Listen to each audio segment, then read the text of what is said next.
Viviane. A Viviane nunca pergunta nada, então nós vamos começar por ela. Né? O que você está rindo, Jorge? Fica pegando no pé da Viviane. Não, então, mas quem pega no pé é porque gosta, né? Então tá aí, ó. Bom, a Viviane pergunta o seguinte: afinal, para onde é que devemos ir como real missão de espírito? Para Agartha ou voltar para a Mônada ou para Timã ou para ser átomo energia? Será que deu para entender minha pergunta? Calomina, que é um bom mês para todos, que todo dia 1º do mês os gregos dizem aos outros um bom mês. Então, um bom mês para todos sempre. Bom dia a todos. Bom estar aqui batendo papo assim. Engraçado que aqui parece mais informal que lá na TV, né? Mas legal, claro, né?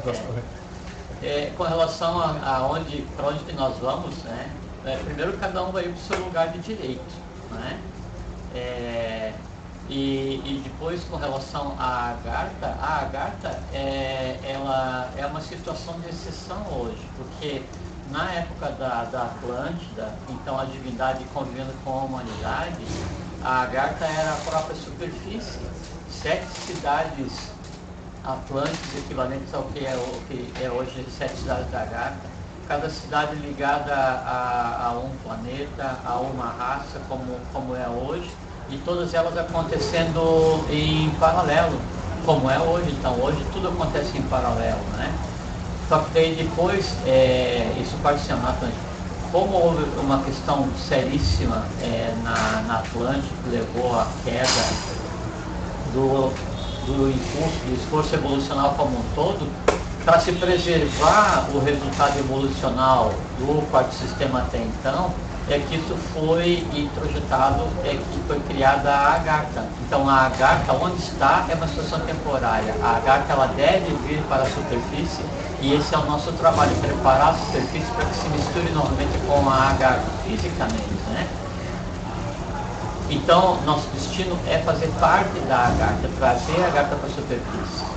E quem é nosso trabalho, nosso destino? Nós, enquanto parte de Mônada, ou nós enquanto Mônada. Então, depois que termina o processo evolucional inteiro, um sistema inteiro, aí então o resumo disso tudo é a evolução da Mônada. Mas o fato de ser Mônada não quer dizer que está acabado, não, porque tem Mônada em evolução.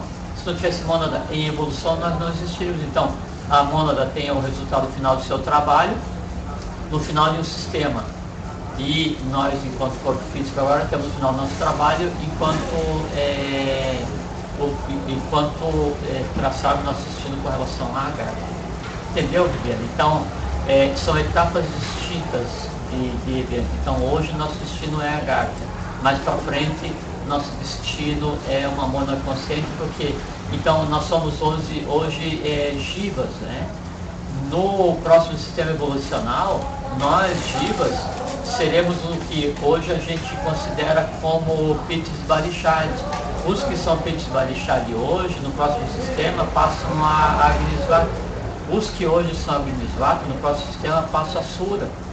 Sabe? E os que são Suras hoje, no próximo sistema, passam a consciência átmica e se fundem com o todo. Tá bem? Beleza, agora eu estava ouvindo um som paralelo aqui, e aí eu tenho o fone de ouvido, e eu coloquei o fone de ouvido e eu pude ouvir exatamente o que vocês ouvem aí. E realmente tem muito chiado. Agora eu vou explicar por que tem chiado aqui. Um minutinho, só que o seu Alvin está ligando, eu vou deixar o Jorge atender aqui. Olha só como é que é isso aqui, né? Bom? Bom, e então o que acontece? Jorge. O chiado ele aparece porque a câmera é muito sensível. Aqui não é um estúdio apropriado ainda, entendeu? Ainda não é um estúdio apropriado, então infelizmente nós temos que fazer esses barulhos todos aí. Mas logo a gente soluciona isso. E agora ligou o nosso irmão aqui, Alvin, ao vivo. Ele nem sabe que nós estamos gravando isso aqui. Gravando não, é ao vivo aqui o nosso programa, né? Mas vocês tenham paciência que com o tempo nós vamos melhorar esse áudio. Está conversando com as pessoas ali na TV. Um instantinho só, um abraço. Peraí, vamos lá. Fala, seu Alvin, você está ao vivo para o mundo agora aqui. Obrigado. Gostou do mundo. Muito bom. Então nós estamos aqui. O vereador ali, né? O Pedrão, um garoto de futuro. Então, agora, tá bom, Alvin? Mas no computador, não é na televisão. Nós estamos transmitindo ao vivo pelo computador. Tá bom, Alvin? Um grande abraço. Obrigado, tchau, tchau. Era o nosso querido amigo e irmão Alvin. Assim que eu quero, eu não desliga telefone, nada, não quero nem saber. Aqui é interatividade mesmo, tem que ser. Senão nós não tem graça. Bom, o que eu estava falando? Então só para falar isso aqui do som, então eu captei aqui é o escritório no centro, fica essa barulheira, não é um estúdio apropriado, mas é tudo questão de paciência. E a câmera é muito boa, é um HD, como eu já disse, o som é muito sensível também. O Jorge está a quase 2 metros do microfone e vocês conseguem ouvir ele. Então, por favor, paciência. Deixa eu perguntar então... Aí era bom ter um outro monitor para você poder ficar vendo a TV e o chat. Sim, mas com o tempo, tudo com calma, né, filho? O meu amigo irmão aqui ontem, ele só deu de presente aqui para o Vida Inteligente Interativo um CPU. Então é assim, irmão é assim mesmo. Eu não queria nem falar isso, mas só para incentivar as pessoas a serem fraternas umas com as outras, não com Vida Inteligente. Isso aqui, que essa sementinha aí despertar no coração de cada um, assim, dividir o que você tem de excesso. Deixa eu aproveitar essa questão que você levantou de fraternidade e comentar o que tem acontecido lá no grupo Vida Inteligente. Vamos lá, boa, bem oportuno. Não, só um comentário bem rápido. Você sabe, eu tenho 3 filhas, sabe? E quando nós chegamos em casa, então cada um chega dos seus afazeres, do trabalho, da escola, do shopping, o que seja. Em casa ninguém entra de sapato. E não estou falando disso porque na minha casa vai visita assim, o Alvin foi na minha casa há mais de 10 anos, a minha irmã foi há mais de 10 anos, o último amigo que foi na minha casa foi mais de 20 anos, então é uma casa reservada, sabe?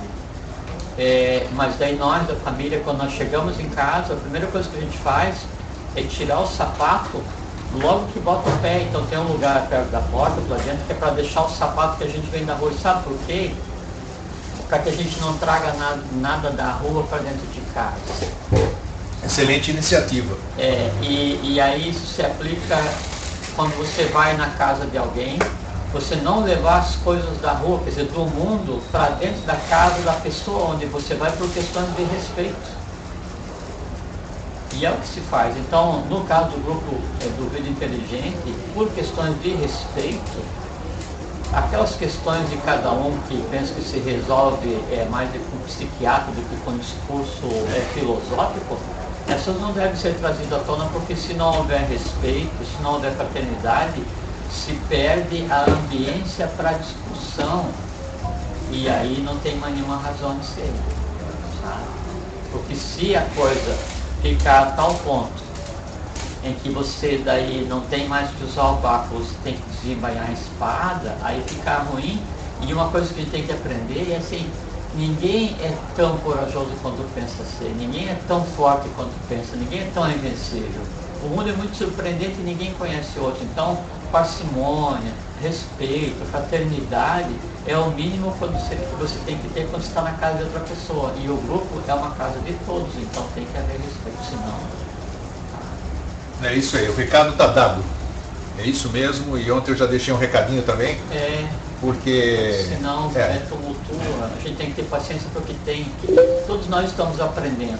Afinal são Só que tem que ter ética, né? Se não tiver ética e não tiver um controle mínimo na forma de se expressar, aí ninguém vai para lugar nenhum, não adianta nada. Exatamente. E essa casa tem 2.600, 2.700 membros. É um castelo, só que tem um gestor esse castelo, né? Exatamente. E no caso ele pertence. Isso aí. A iniciativa é boa, né? Eu não quero tirar a espada aí, mas ninguém só trocando ideia, né? Ninguém está no Vida Inteligente por acaso. Para que não seja confundido fraternidade com falta de iniciativa. Exatamente. Então nós estamos aqui numa... É aquela história, assim, ninguém sabe a vida do outro, né? Então não se pode julgar. É isso, então vamos ver pergunta aqui, deixa eu ver, tem a pergunta do Bruno, onde é que está a pergunta do Bruno para eu localizar?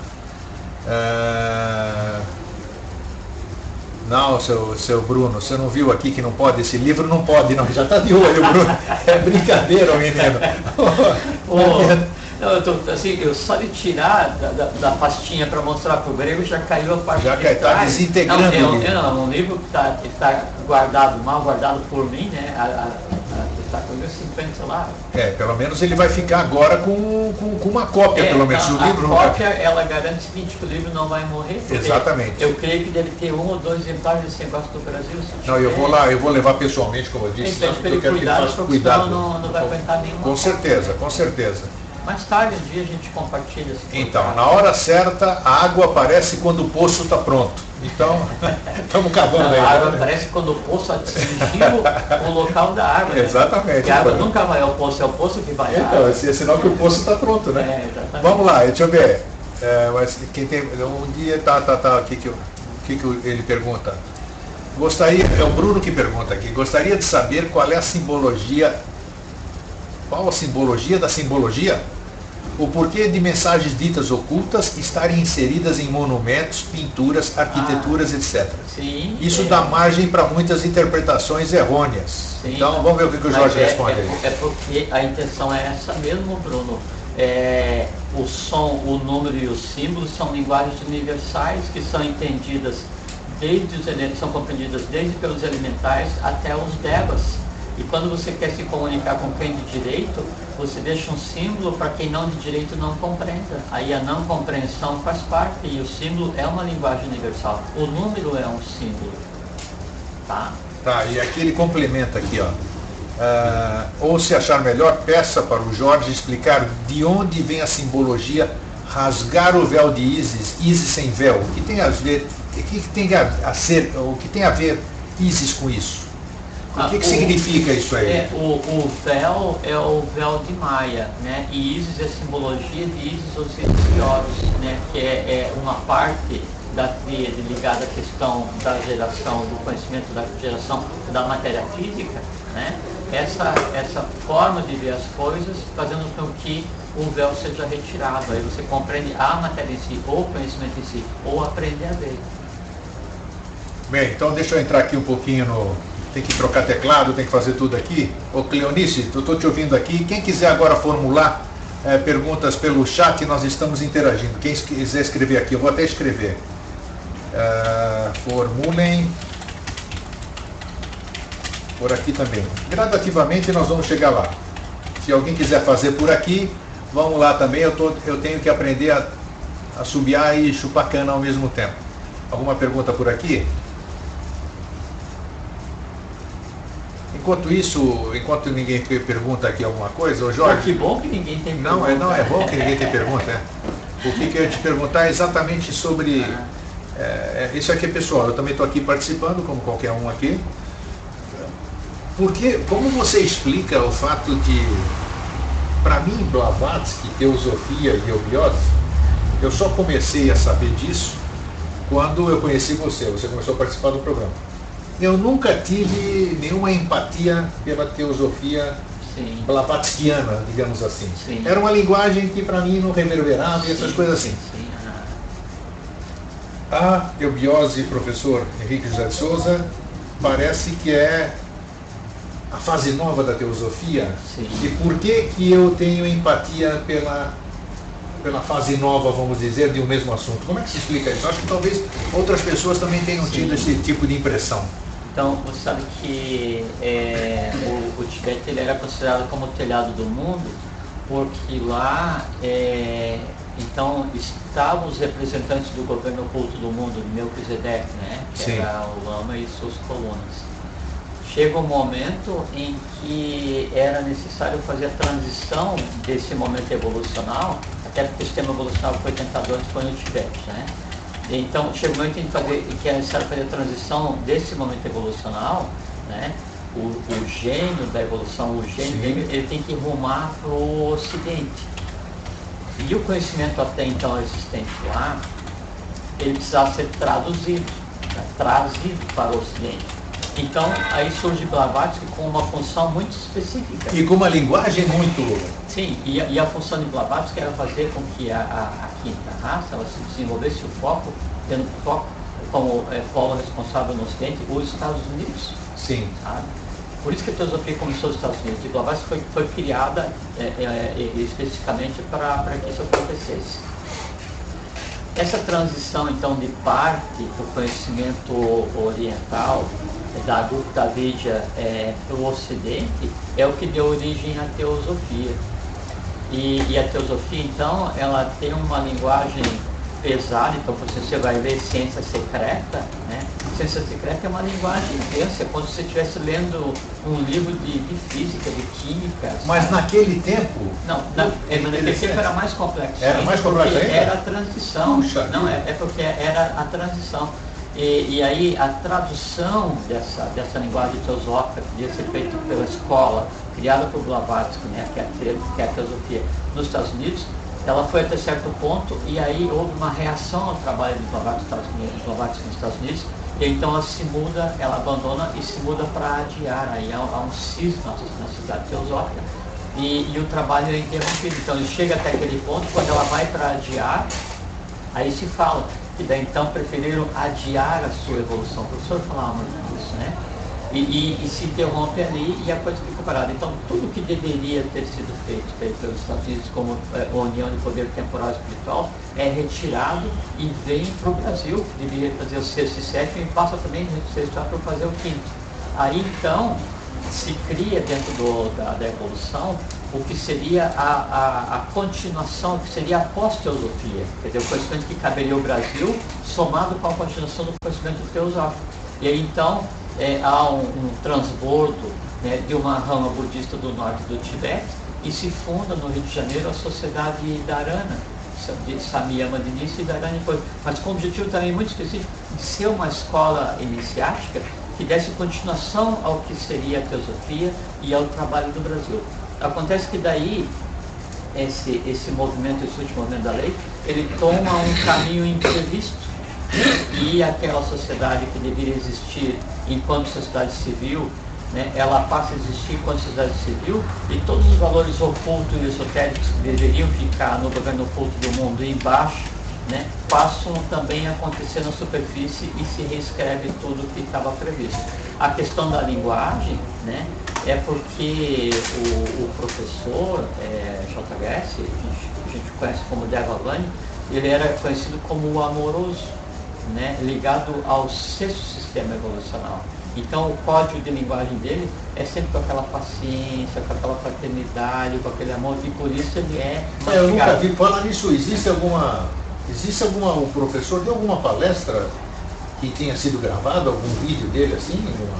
Tem gravações esparsas, né? Porque com o professor... Eu nunca vi, eu já vi da Dona Helena, já vi... tem uma outra coisa... Mas do professor eu nunca vi nada. Tem mais, áudio. Áudio sim, mas de vídeo não tem nada. Outra coisa, tem muito pouca coisa, porque o professor desceu em 63, aí não era tão visual quanto agora a tecnologia, né? Mas uma coisa importante ressaltar com relação à hipnose, é que então ela é um conhecimento pós-teosófico, e ele é um conhecimento mais mastigadinho, mais simples, mas ela é uma escola com 4 camadas, então vai desde escola enquanto escola até uma escola de mistério como jamais foi revelado. Então tá, agora começaram a pintar as perguntas. Daqui a pouco eu quero dar continuismo a isso, eu quero perguntar, daqui a pouco você responde. Então por que ainda tem gente que estuda a teosofia blavatskiana? Isso aí vamos ver. Por que se aquilo acabou nos Estados Unidos e ficou no tempo, por que essa resistência de entrar para o novo? Mas você responde daqui a pouco. Vamos lá.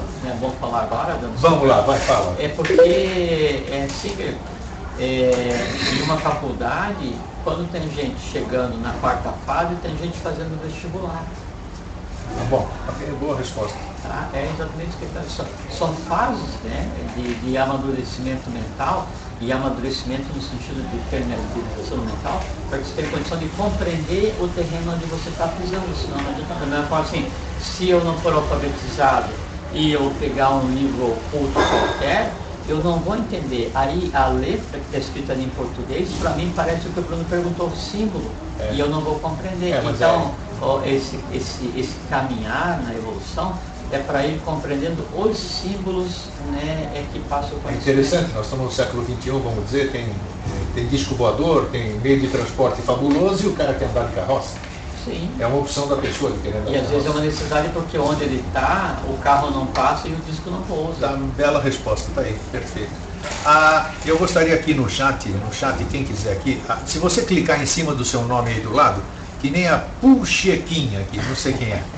Puxequinha. Se você clicar em cima do seu nome, você consegue escrever seu nome real. Eu estou vendo ali, tem a Regina Yurico, bom dia Regina. O Mário. Tá vendo? A Cleonice já é coisa mais. Cleonice, não que você não possa usar, mas para a gente te tratar pelo nome. Tratar pelo nome. As pessoas não aparecem o nome. Então a Puxequinha aqui, ela diz aqui, ela só faz um comentário, não faz uma pergunta, né? Bom dia, estou apenas alguns meses assistindo e me inteirando desse assunto tão interessante. Como diz o grande Jorge... Jorge. É o Jorge, exatamente. Se despertou agora é porque já estava em mim. Porém, me parece que o programa está num nível bastante elevado. Ótimo. Sem dúvida. E isso é muito interessante, sabe por quê? Ontem a gente comentou um pouquinho, eu queria comentar novamente, porque serve para explicar essa questão do como funciona, como é que o vida inteligente age nas pessoas. Tá? Por exemplo, assim, eu digo para Regina Yuri, que é o nome que eu consegui enxergar aqui. Ela manda um bom dia aí. Regina, eu desejo a você toda felicidade, saúde, paz e amor universal. Essa frase que eu proferi, esse eu desejo a você, isso é o que se conceitou como bênção consciente. E aí quando eu estou falando isso, então eu desejei felicidade, sabedoria, fraternidade, saúde. Então eu crio uma forma de pensamento e essa forma ela vai se dirigir e ficar colada na Regina Yuri, ao lado dela. É a figura do anjo da guarda. Ele vai ficar tão próximo que dá para sentir. Só que eu não consigo colocar na Regina a felicidade, a não ser que ela já tenha em si a semente da felicidade, o beijo da felicidade. Se já tem, aí quando eu falo assim, que você seja muito feliz a vida inteira, esse eco, essa forma de pensamento que eu desejei e que praticamente ficou encostada no teu corpo mental, teu corpo astral, Regina, ela vai vibrar aquilo que eu criei. E é como um sino. Aí o som da vibração do que eu estou falando endereçado a você, ele vai fazer com que em você vibre o semelhante. Então, se em você há a semente da felicidade, quando eu te desejo felicidade, a felicidade em você nasce de dentro para fora. Então eu contribuo para que em você se exteriorize o que em você já existe. Com o Vida Inteligente, o que a gente tem tentado fazer nesses anos de conversa, é isso. Então, vários assuntos são abordados de uma maneira necessária, não muito profunda nem superficial, preservando o direito de manutenção do segredo e do sagrado, que é a obrigação de todos nós, não é? Mas então, o Vida Inteligente ele chega como devas, como forma de pensamento que fica no entorno de quem está ouvindo. Se na pessoa existe o vision, existe a semente que corresponde àquilo que está sendo ouvido, quer dizer, aquilo que toma forma e chega até na pessoa, na pessoa, então isso se exterioriza. Por isso que eu sempre digo, se não estivesse já em vocês tudo que é falado, nada significaria e nada teria resultado em termos de transformação. Então, o nosso mérito, né, se é que há é só lembrar vocês, olha, isso já está em vocês, e mais nada. Ninguém consegue fazer o outro se transformar. Se a pessoa é ruim, né, que assim, ela é afundada em midanas, eu digo para ela assim, tem que ter calma, tem que ter paciência. Eu desejo a você que você tenha calma, eu desejo a você que você seja fraterno. O meu desejo chega na pessoa, não encontra ressonância e volta para mim. Então o meu desejo de calma vai até na pessoa, não encontra eco e volta e fica comigo mesmo. A contrapartida vale para quem é agressivo e para quem deseja o mal para outra pessoa. Fala assim, pô, eu desejo que aquela formiga quebre a perna. Chega na formiga, a formiga ela é protegida, quer dizer, ela tem em si um aura de amor, de fraternidade, de bem-estar, felicidade. Aquele pensamento negativo chega, bate, não encontra eco e volta. Então o desejo de quebrar a perna da formiga volta para mim e a minha formiga quebra a perna. Por isso que o feitiço se volta contra o feiticeiro. Bom, beleza. Jorge, tem aqui quem usa o nick de Tia Regina. ela pergunta, dia, Regina. Ela pergunta o seguinte, para você falar um pouco sobre polaridade. Polaridade, a polaridade primária, universal, é a divisão de Fourier e Kundalini, que é o que permite que o próprio universo exista enquanto matéria. A polaridade, no nosso momento evolucional, primeiro na época da Lemúria, ela se fez com a divisão do prana, criando o que se conceitou como sexo, porque o masculino e o feminino, da forma como a gente entende, ela é uma coisa humana, cosmicamente não existe. Então, quando pergunta assim, qual é que é o sexo dos anjos? Não existe, anjo não tem sexo, né? E não é que são assim, não são hermafroditas, não, também não existe isso, são o que são. Então, esse foi o momento da polaridade. E há um momento da polaridade cósmica, daí, baseado em atalhos evolucionais, em que se cria o conceito de mal. Existia o mal no bem, que é, cosmicamente, decisões para antecipar e apressar a evolução humana.